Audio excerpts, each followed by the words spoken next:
Aydın. Gündələ koyun kəsə-kəsə şəhid oldu, Allah'a şükür. Hakim ağay, bilen mi nime diyor adamlar?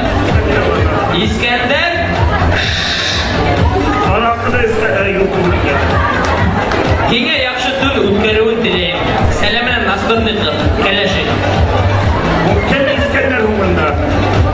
Bilmeyim, kimdir İskender bunda? İskenderler var mı? Tündü yakşı ütkörüvün dileyim.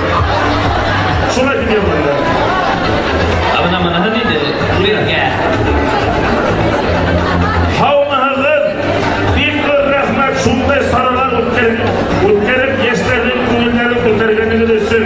Alдағы günlerimizde şulay ko'ngillerni asıp ko'yg'in. Rahmet, zo'r rahmet. Birga Efesanbek Akademiya qizlari degan bo'lar. Rahmet akalarim, rahmet. Rahmet. Hakim ağay,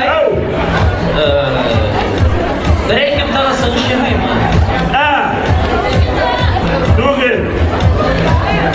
Bugün ya, işe bir ola fayda bitmedi bütünlüğü.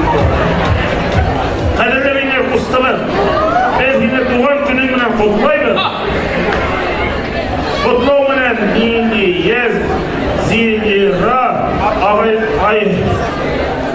ağaylarıdır. Bin nur menen ay nur hem başkalar hem tigri bulayıp degenler.